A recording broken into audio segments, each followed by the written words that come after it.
Hello বন্ধুরা, আশা করি তোমরা সবাই ভালো আছো। তোমাদের প্রত্যেককে আমার চ্যানেলে স্বাগত জানাই। বন্ধুরা, আমরা এখন স্পোকেন ইংলিশ ক্লাসে শিখছি টেন্স। হ্যাঁ, আগের ক্লাসে আমি তোমাদের শিখিয়েছি টেন্সে আমরা মূলত তিনটি ভাগ দেখতে পাই: প্রেজেন্ট টেন্স, পাস্ট টেন্স আর ফিউচার টেন্স। প্রেজেন্ট টেন্সে আমরা শিখেছি use of does or do. তো আমরা কিভাবে কথা বলার ক্ষেত্রে প্রেজেন্ট টেন্সে ডাজ আর ডু এর ব্যবহার করে থাকি। তো আজকে আমাদের ক্লাসে আমরা এই প্রেজেন্ট টেন্সটাকে কন্টিনিউ রাখবো। আর প্রেজেন্ট টেন্সে আমরা আজকে শিখব ইংরেজিতে কথা বলার ক্ষেত্রে ইজ আর অ্যাম এর ব্যবহার।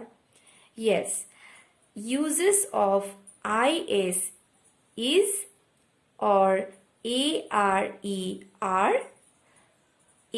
am. তো আমরা আজকে শিখছি uses of is, are, am in present tense। তো বন্ধুরা, প্রেজেন্ট টেন্স অর্থাৎ বর্তমানকাল। বর্তমানকালে আমরা কিভাবে কথা বলছি সেই কথার মধ্যে আমরা ইংরেজিতে কথা বলার ক্ষেত্রে কিভাবে ইজ আর অ্যামটাকে ইউজ করব সেটা আমরা আজকে শিখে নেব। হ্যাঁ বন্ধুরা, আগের ক্লাসের মতোই তোমাদের জন্য আমি আরেকটি কনভারসেশন নিয়ে এসেছি। এখানে আমি দুটো ক্যারেক্টার রেখেছি যারা একে অপরের সঙ্গে কথোপকথন করছে, এবং তাদের কথোপকথনের মধ্যে দিয়ে আমরা বুঝতে পারবো যে কখন আমরা এই ইজ আর অ্যামটাকে ইউজ করব। বন্ধুরা, এখানে আমরা দেখতে পাচ্ছি দুজন চরিত্র, বালা আর মালা। বালা আর মালা একে অপরের সঙ্গে কথা বলছে। তো আমরা দেখি, বালা, তুমি কি এই বইটাই চাও? বালা মালাকে জিজ্ঞাসা করছে, তুমি কি এই বইটাই চাও? তাহলে বালা এই কথাটি কিভাবে ইংলিশে বলছে? Is this the book you are looking for? Is this the book you are looking for? হ্যাঁ, এখানে আমরা দেখতে পাচ্ছি ইজ আর এর ব্যবহার। ইজ আর আর এই দুটি ইউজ করেছে বালা তার প্রশ্নের মধ্যে। বালা যে কোয়েশ্চেনটা করছে মালাকে, সেটা কি? Is this the book you are looking for? এবার আমরা দেখব মালা কিভাবে এর অ্যান্সারটা দিল। হ্যাঁ, এই বইটাই চাই। মালা ইংরেজিতে বলছে ইয়েস দিস ইজ ইট। মালা কি বলছে? ইয়েস দিস ইজ ইট, এই বইটাই। তাহলে এই যে বলছে দিস, এই বইটাই সে চায়, এখানে সে ইজ দিয়ে এই কথাটিকে ব্যক্ত করছে। তাহলে বন্ধুরা, এখানে আমরা বালার কোয়েশ্চেনের মধ্যে আমরা পেলাম ইজ আর এর ব্যবহার, আবার মালার অ্যান্সারের মধ্যেও আমরা দেখছি ইজ এর ব্যবহার। তারপরে আমরা দেখছি বালা বলছে কমলাও কি এই বইটাই পড়ছে? হ্যাঁ, বালা ইংরেজিতে কি বলছে? Is Kamala reading the same book? Is Kamala reading the same book? Is মানে হয় বা সে এখন কি করে সেইটাকে ইংরেজিতে বলছে ইজ। তাহলে কমলা কি এই বইটাই পড়ছে? বালা এখানে ইংরেজিতে জিজ্ঞেস করছে is Kamala reading the same book? তাহলে মালা অ্যান্সারটা কিভাবে দিচ্ছে? না, সেটা অন্য বই।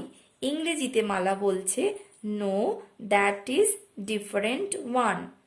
বাংলায় না, সেটা অন্য বই। ইংরেজিতে মালা এটা অ্যান্সার করছে no, that is different one. তো এখানেও আমরা দেখতে পাচ্ছি মালা তার অ্যান্সারের মধ্যে দ্যাট ইজ বলেছে, মানে সেটি হয়, ইজ। তো এখানে আমরা ইজের ব্যবহার দেখতে পাচ্ছি। বালা, তুমি কি এখন বাজারে যাচ্ছ না? তুমি কি এখন বাজারে যাচ্ছ না? তাহলে বালার এই প্রশ্নটি ইংরেজিতে কিভাবে বলছে? Are you not going to the market? Are you not going to the market? তো এখানে বালা তার প্রশ্ন করার ক্ষেত্রে প্রথমে আর ইউজ করেছে। আর ইউ, তুমি কি, তুমি কি এখন বাজারে যাচ্ছ না? এটিকে জিজ্ঞাসা করার জন্য বালা এখানে আর অ্যাপ্লাই করেছে। তাহলে আমরা এখানে দেখতে পাচ্ছি মোটামুটি ইজ আর এর ব্যবহার, ইজ অ্যান্ড আর এর ব্যবহার আমরা এখানে কথা বলার ক্ষেত্রে পেয়েছি। নেক্সট, মালা বলছে না, আমি এখন যাচ্ছি না। মালা এই প্রশ্নের উত্তরটা দিচ্ছে না, আমি এখন যাচ্ছি না। তো মালা এই কথাটি ইংরেজিতে কিভাবে বলছে? No I am not. No I am not. সে এখন এটা করছে না, মানে সে এখন যাচ্ছে না।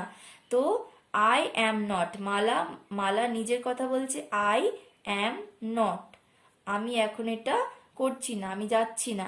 তাহলে এখানে অ্যামটার ইউজ আমরা দেখতে পাচ্ছি কার পরে? আই এর পরে। মালা যে বলছে আই, এই আই এর পরেই কিন্তু ইউজ করছে অ্যাম। ঠিক আছে, তাহলে এখানে আমরা মালার অ্যান্সারের মধ্যে আমরা অ্যাম এর ইউজ দেখতে পাচ্ছি। তো এরা বালা এবং মালা যে কথা বলছে তারা এখন কোন টেন্সে বা কোন সময়ে কথা বলছে? তারা প্রেজেন্ট টেন্সে কথা বলছে, মানে বর্তমানে তারা তাদের কথোপকথনটা চলছে, হয়ে যায়নি বা হবে এরকম না, তারা এখন কথা বলছে, মানে প্রেজেন্ট টেন্সে তারা কথা বলছে। তাই আমরা এখানে প্রত্যেকটা কথার মধ্যে ইজ আর অ্যাম এর ইউজ দেখতে পাচ্ছি। নেক্সট কনভারসেশনে বালা জিজ্ঞাসা করছে তোমার বাবা কি সরকারি অফিসে কাজ করেন? বালা কি জিজ্ঞাসা করছে? তোমার বাবা কি সরকারি অফিসে কাজ করেন? বালা ইংরেজিতে কিভাবে বলছে? Is your father in government service? Is your father in government service? তো এখানে বালা যে প্রশ্নটা মালাকে করছে, সে জিজ্ঞাসা করছে যে তার বাবা কি গভর্নমেন্টে বা সরকারি অফিসে কাজ করেন। তাহলে এখানে প্রশ্নের প্রথমেই, কোয়েশ্চেনের প্রথমেই সে অ্যাড করেছে ইজ। তো ইজটাকে যখন সে ফার্স্টে অ্যাড করে দিয়েছে তখন সেটা কোয়েশ্চেন হয়ে গেল। ইজ ইয়োর, ইজ ইয়োর, তোমার বাবা কি, তোমার বাবা কি বা তোমার বাবা হয় সরকারি অফিসের কর্মচারী? তো এইটাকে ইজ দিয়ে সে কোয়েশ্চেনটা করছে। তো মালা কিভাবে অ্যান্সার করছে? না, আমার বাবা ব্যবসা করেন।